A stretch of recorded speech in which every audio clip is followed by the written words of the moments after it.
All right. Welcome to Speaking of Zane, April the 18th, 188th edition. I think that's right, somewhere around in there. 188th edition of Speaking of Zane. We started August the 5th of 2018, so it's been a little bit here. We'll have an anniversary in August.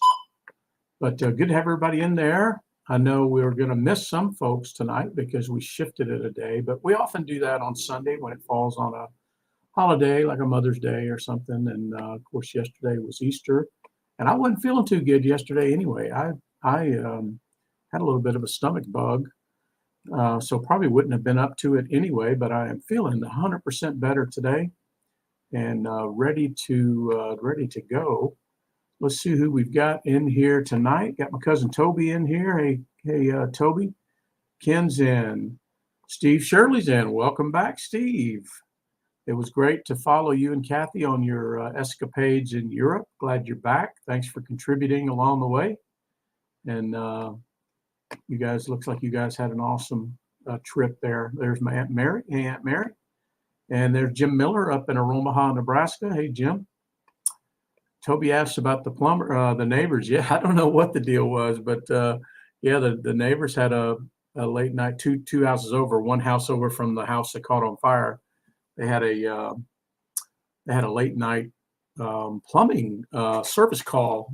Gosh, it was after 8. It was dark, and I was sitting out on the porch, and these guys showed up from a plumbing company. I couldn't tell what they were doing, but they started messing around with their tools and odds and ends and all this stuff. Next thing I know, one of the guys takes off his shoes, his socks, and his pants. And they go back and forth outside the house, inside the house, and all this mess. And I never figured out. I haven't talked to the lady that lives there. Megan's her name. I don't know what the heck was going on there, but anyway, they must have got it fixed because they were only there for about an hour and a half. But anyway, Jim Miller's in there. Let's see. Katie's in there. Hey, Katie. Matt said he might be late, but got you in there. All right. Well, let's see what we got going here at the McDonald Estate and Insane Asylum here since we last met a week ago.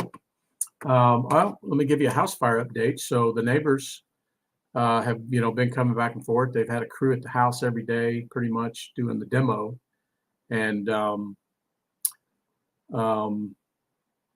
Mike and April came over to the house the other night. I was sitting on the porch, and I got a chance to chat with them a little bit. And they have found a rental home to rent for a year, and the insurance company's going to pay for it.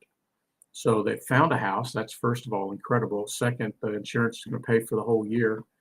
The bad news is it's going to take a year, they say, to get the house redone. But I went over and took a peek in the front door, and you can see from the entry all the way into the attic. I mean, they have taken all the drywall, ceiling, everything out. You can shine a flashlight up in there and go from top to bottom.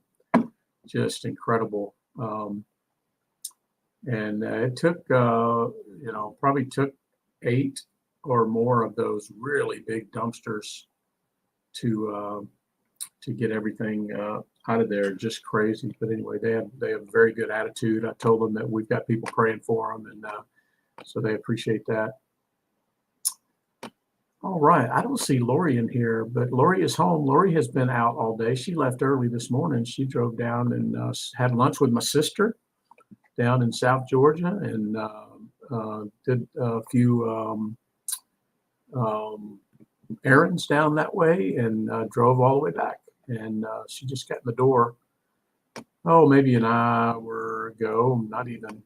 But hopefully she's watching us downstairs. But let's see what else I can give you. A weight loss update. How about a weight loss update? What did I tell you guys last week? I was at 32, wasn't it? 32. Well, I'm happy to say this week I'm at 37. 37 pounds lost. That's pretty good. Almost getting to 40 pounds there. Now, I was sick yesterday, so that probably helped a little bit. But 37 pounds. I'm going to keep on going and see how much will come off this frame. But I feel a lot better. What else we got going? Let's see. Couple of really things that I'm really looking forward to this week.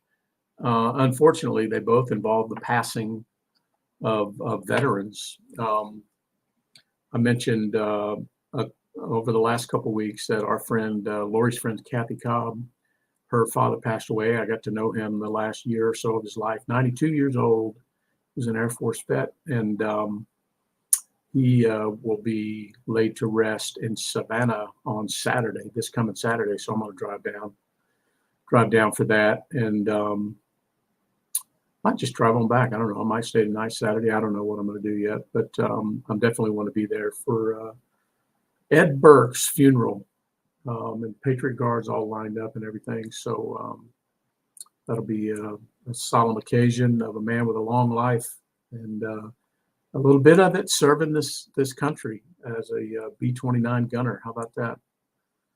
And one thing that kind of came up last week, I found out about it from a couple of different avenues, and there's an outfit. I want you to look this up if you guys haven't heard of them before, and I'll put something in the Speaking of Zane Facebook group. But there's a group called MIAP. They call themselves the Missing in America Project. Missing in America Project. Well, in fact, why don't I just share that with you real quick? I've got their flyer pulled up here. Let me see if y'all can see this. But what a worthy activity. And I'm wondering if it has to do, I'm wondering if this same organization has been involved in some of the other, well, let's see, some of the other unclaimed veteran funerals that we've mentioned. Hang on a second, because I appear to be having a few little hiccups here. I see Brenda Lusk in there. Stick with me, stick with me, stick with me.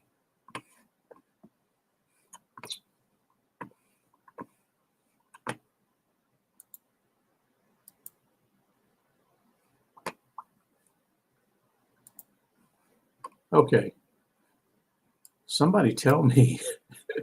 Somebody tell me if I'm back. I got frozen there for a minute, but let me check before I try to share again. Let me make sure that you guys can see and hear me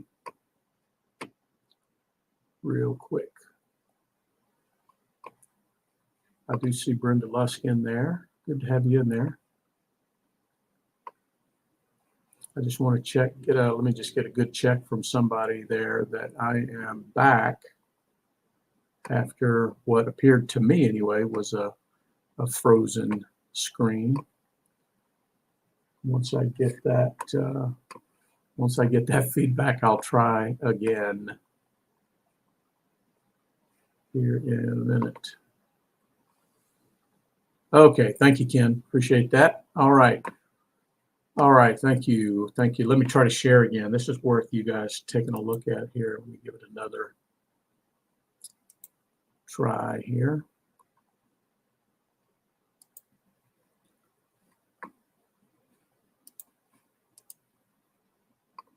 Okay, thank you, Jimbo. Okay, there you go. So you can see that now. So this is it's actually a PDF. This is their flyer, but it's kind of hard to read because, well, maybe you can read it. Here, let me get rid of our banner there. Okay, so anyway, this group called MIAP, Missing in America Project, they're in the business of locating and giving a proper burial to veterans that have either been unclaimed or forgotten. And it's just an incredible, as I started to dig into it a little bit, what an incredible effort.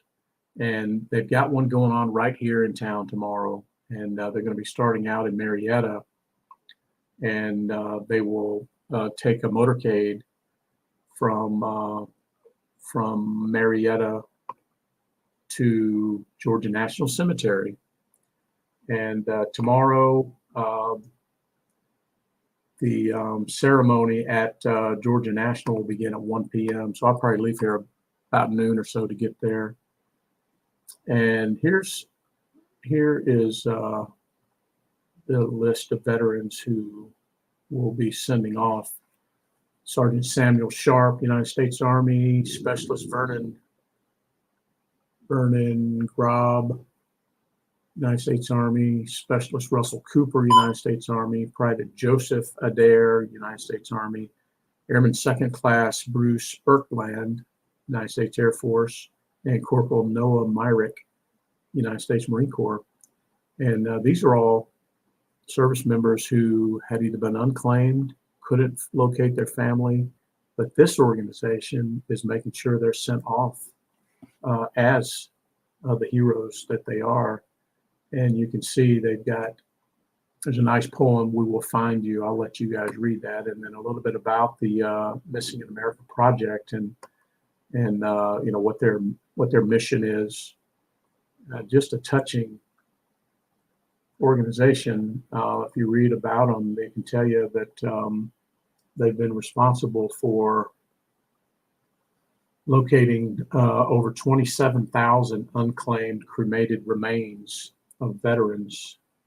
And of this number, 5,800 have been identified and over 5,200 interred. So, wow, what a ministry that is. And here you can see the order of the day for tomorrow. And it's quite a ceremony that'll occur at Georgia National. So perhaps if it's appropriate in the moment, perhaps while I'm there, I will take some photographs and be prepared to share those with you next week when we get back together. But there's Lori. Okay, Lori, we were just talking about you there and making sure you were here after your long trip today. But anyway, that's what's going on tomorrow at Georgia National.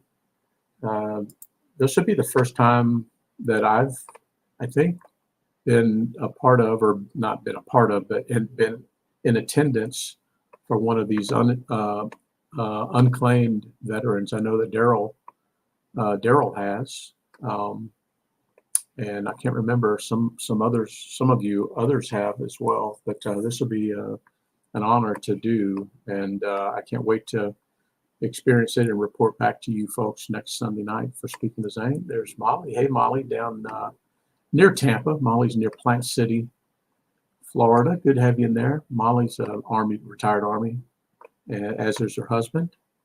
We met that couple down at my Warriors Place on the last trip, Lori and I. And so good to have you in here, Molly. I think you were in here last week or the week before. But I want to talk about you here in a minute, by the way, so don't run off. All right, well, let's see. That's the house fire update, the weight loss, the Missing in America Project, the upcoming funeral of Mr. Burke. And, of course, I can't leave this segment without talking about the hat of the week. The hat of the week usually Ken makes the association or the connection before I can get to it. But the hat of the week has something to do usually with the week we're in, the week we're out of, or some activity that's going on. And because this week of Mr. Burke, coming up on Mr. Burke's funeral, and of an item that's in This Week in Military History, I decided to wear my B-29 hat. That's the B-29 called Doc, newly restored and on the circuit. But that is this week's hat of the week, B-29 Super Fortress. And part of the reason is Mr. Burke was a fire control on the B-29 in the 50s. And then the other item is because of a This Week in Military History item that's coming up here in just a second. So that's the hat of the week. All right, let's go into that week in military history. By the way, some of you guys do a good job of this, by the way. Steve usually does, and Ken. If you have any items for This Week in Military History that I've either forgotten or that you want to make everybody aware of, feel free to let me know. I'll include them. I don't always have an enormous amount of time to look them up, but I try to take things that become apparent to me, and that way I don't have to go digging. But there were a few things this past week that are of note. And the first one has to do with not necessarily the B-29, but the era that it operated in, and that is because today, April the 18th, 1942, was the Doolittle raid. The Doolittle raid, and you may have, some of you are old enough, like me, where you may have read or seen the motion picture 30 Seconds Over Tokyo. Anybody read that book, 30 Seconds Over Tokyo, or saw the movie? Worth doing. Today's the anniversary of that. Sadly, there are no more Doolittle Raiders left. The last was Dick Cole. Dick Cole was the final member of the Doolittle Raiders, and he passed, I believe it was last year, maybe the year before. My son Jackson got to meet him down at Hurlburt Field. There's a hangar or a building or something named after him down there, and of course, if you read the book or watched the movie, they did a considerable amount of their training down there in the Panhandle, Pensacola area before going to California and getting ready to load up on the aircraft carrier. But let me show you one of my prized possessions. And I came across this. I've shown you this. I think I probably showed you this last year, but I came across this quite by accident. I think for some reason I was reminded of the Doolittle raid. And I think it might have been when Jackson mentioned that he met or was going to meet Dick Cole, the final member of the raid. Anyway, so I got a hankering to read the book again. I read it like I was in the 5th grade. And so I looked on Amazon. Of course, they're not in print. You had to find an old copy from somewhere. Well, I found an old copy. And here it is. It's still got a cover. 30 Seconds Over Tokyo, written by Captain Ted Lawson. He was a pilot. And this is what the movie was modeled after. And you may remember as a kid these landmark books that can't get the focus to work there. Anyway, you guys probably remember these landmark books with titles like The Voyages of Christopher Columbus, The Landing of the Pilgrims, Paul Revere and the Minutemen, The Pony Express, The Wright Brothers, The Viking. I read all that stuff, man. I was a voracious reader in the 4th, 5th, 6th grade, and remember in the summertime, what was it we did in the summertimes? Keep you engaged in school and stay at the library, the weekly readers or something. There was always something going on at the library. But anyway, so I ordered this book, not realizing what I was getting. And this, it's in fairly good shape considering. I mean, the front is torn a little bit, but this was, I don't think this was an original printing, but I'm going to tell you the print date here. Yeah, so it was originally printed in 43, actually, which was just a couple years after the raid. But this, I believe, is a 53. Yeah, 53, Random House. So this is a 1953, so this book's 10 years older than me. And I was so shocked and surprised when I got it in the mail and, of course, read it right away. And just kind of a bonus inside where somebody had been reading this book and using some things as bookmarks. Well, somebody had evidently gone to an air show and they in Southern California, and they had this program of the Ghost Squadron Southern California wing where they have an old C-46, and they had evidently been to the air show and got this flyer, and then there's a couple of pictures a couple photographs inside the book.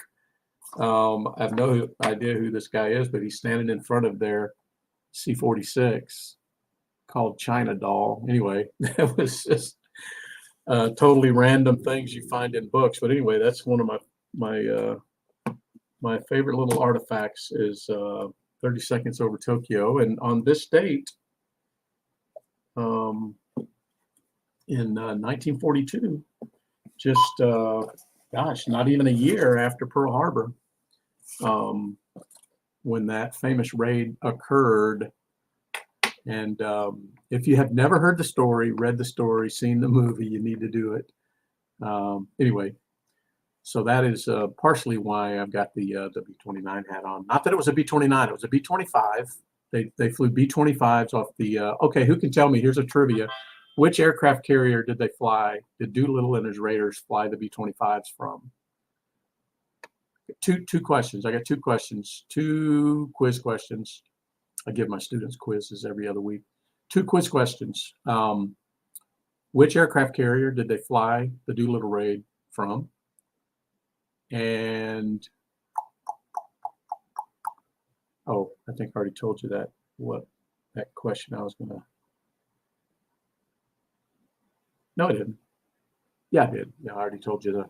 Yep, Steve Shirley gets it. It was the Hornet. It was the USS Hornet that they flew that raid from. Interesting story. Just a fascinating story. Back when men just did what had to be done. Just crazy. Okay, anyway.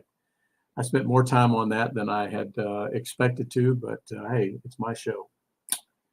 All right. What else happened? Listen to this. So just 10 years later.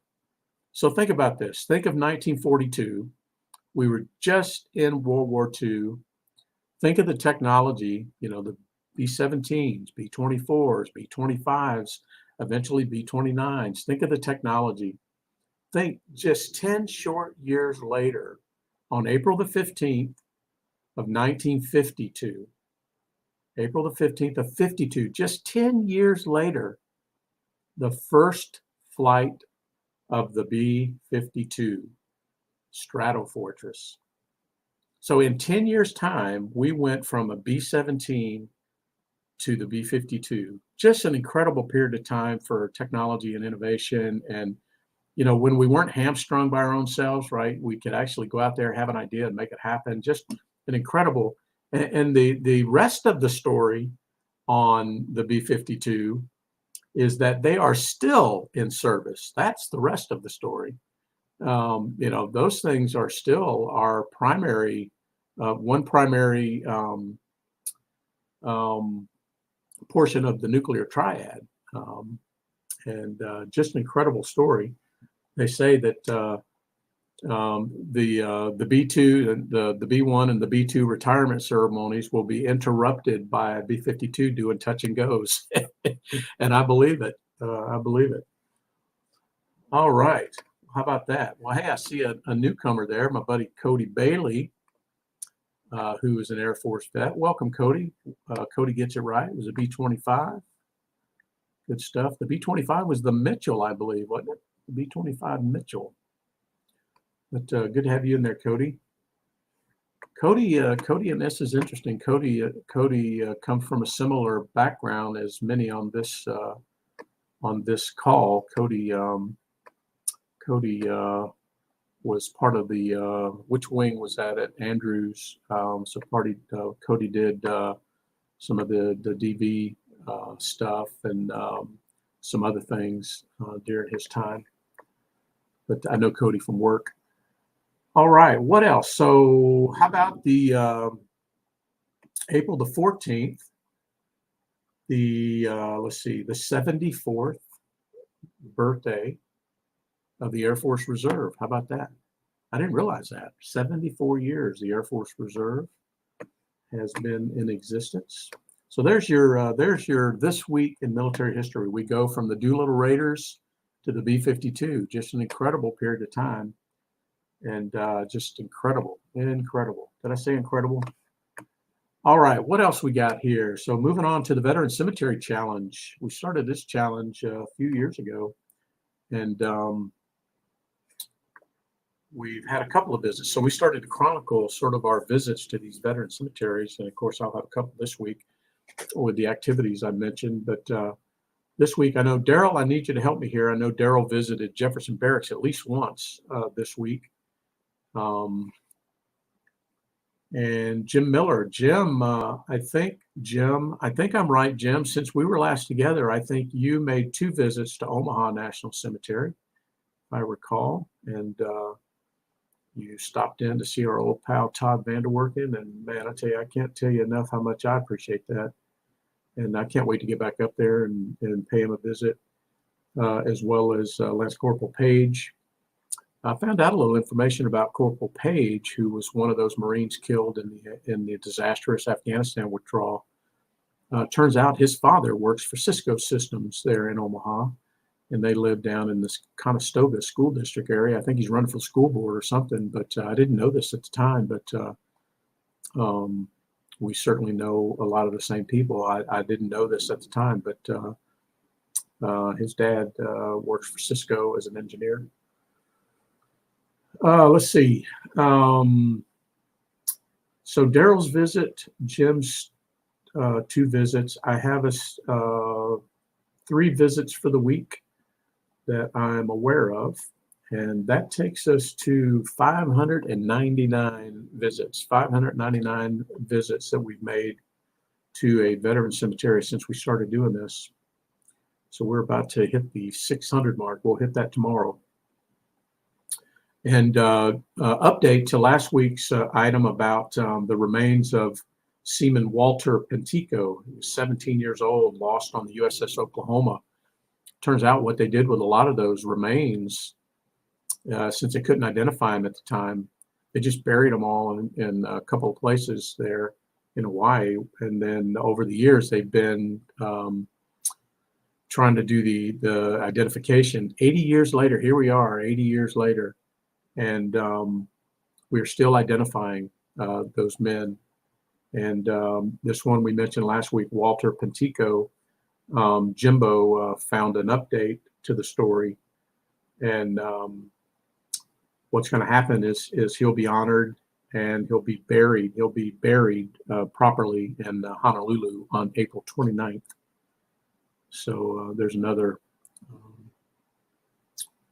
veteran getting his final farewell there. So good work. Okay, moving on to the Thank a Vet Challenge. Thank a Vet Challenge. And why am I hurrying through? I just realized I put a pork butt on the smoker this morning. See, I was going to do this pork butt yesterday, but I was sick yesterday and I didn't feel like smoking a pork butt, looking after it. But you can't leave those, thaw too long. And so when I got up this morning to get my coffee, I said, I'm going to put that butt on.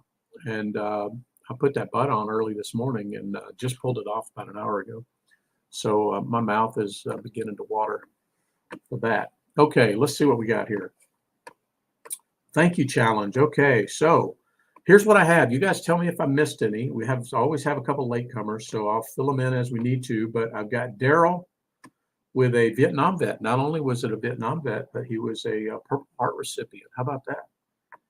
And Jimbo on his trip to Offutt thanked the gate guard ×2. So I got Jim there for 2. Ken, I got you for a St. Cloud police officer. Probably a good bet he's a vet too. Katie, I got you. Of course, Katie only thanks Vietnam vets, as it turns out, but I got Katie for another Vietnam vet at the Home Depot. And then Matt got in. Matt ran into a Marine. Matt Aaron ran into a Marine this week, so I got Matt in there. And then Lori got a thank you today. Lori put something in the Speaking of Zane Facebook group. It's we're in the business of giving thank yous, but sometimes we get thank yous. And Lori told the story best. You can go read it. But basically, she was stopped at the Buc-ee's in Fort Valley, Georgia, near Warner Robins, and she was on her way back to Atlanta. And somebody had left. It was real windy, evidently. Somebody had left a handwritten note tied to a quarter on her car. And by the time she could get to it, and the wind and all this, the note flew away. But she thinks she read, "Thank you for your service." and she couldn't get it unwrapped in time, and the wind blew it away. But that's what it had to be. It was tied to a quarter. So how about that? Somebody took their time. We're used to it because we do it, but somebody else other than us took their time to tell another veteran thank you. How about that? That's a good deed right there. So if I add up all the thank yous this week, I think I'm sitting at right about 6 thank yous, which brought us to kind of another milestone. Remember when we were trying to get to 1,000? Remember that? Let's see. Remember Lori had this 1,000 thank you sign made right there. Remember that? That doesn't seem all that long ago, does it? That we did 1,000 thank yous. Well, guess what we're at now? 1,400. So since Lori made that sign and we hit the 1,000 mark, we've done 400 more. Wow, how about that?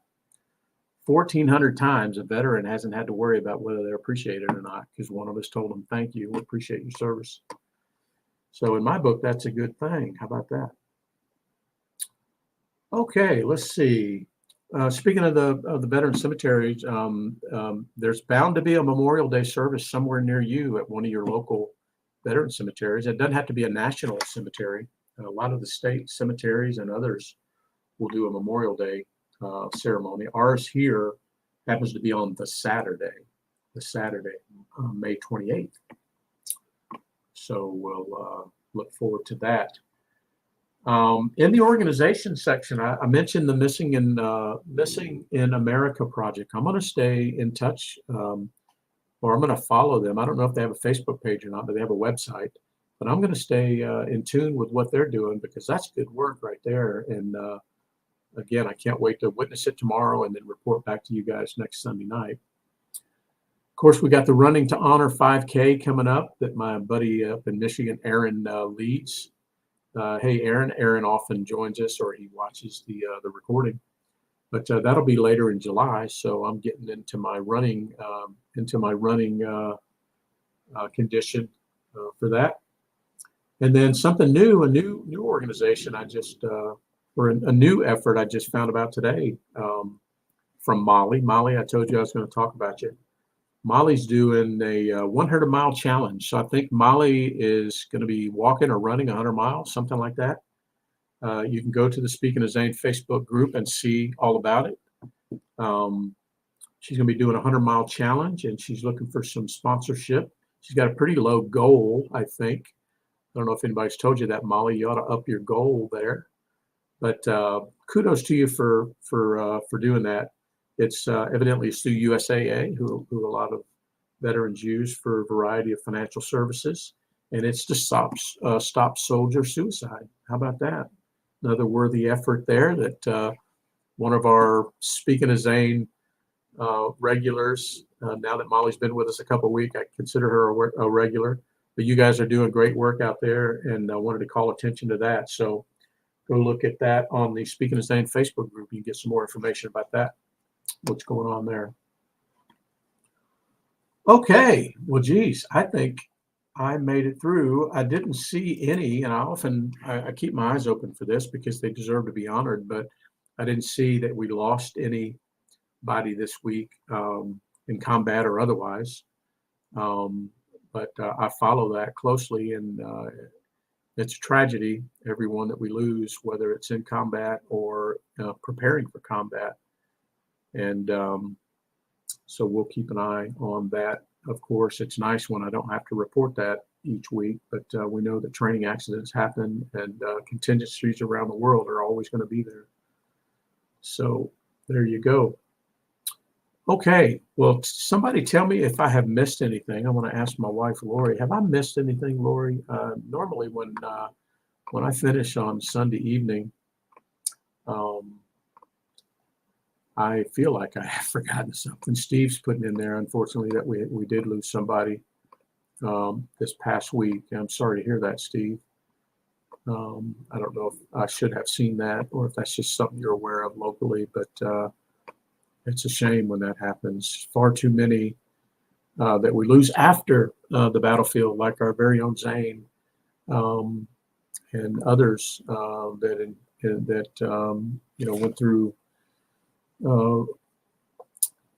you know, a time that challenged them, a difficult thing that they couldn't come out of the spiral for whatever reason. And that's part of what we want to highlight here at Speaking of Zane, not just to keep his memory alive, but to raise awareness and that this isn't going away. And but every action that we take, anything that we do, could make the difference in someone's life. It absolutely could. And we may not always know if we're making the difference, but I guarantee you, when somebody at the Kroger, you stop somebody and tell them thank you for serving, I guarantee you that that's got a positive impact. And we don't know how much of an impact, and we may not know how we impact people, but I'm willing to give it a try. But I forgot to say hello to my Aunt Cindy there. Hey, Aunt Cindy. She's in there from Alabama. Aunt Cindy's also suffered the loss of a child, not a veteran, but it's still it's a club that none of us want to be in. And Aunt Cindy has endured the loss of a child, and it's an indication how she honors her daughter. Then, you know, I know that the feeling and of that will never go away. But anyway, man, thank you all for joining tonight. Thanks for letting me slip it out a night. We usually do when there's something going on on a Sunday, and thank you guys for joining on a Monday. And I sure appreciate that. And I can't wait to send off these heroes tomorrow and then tell you guys about it next Sunday night for Speaking of Zane. So, all right, Lori says I didn't miss anything. I probably did, but that's okay. But anyway, thanks for joining, everybody. We'll look forward to seeing everybody next week. God bless.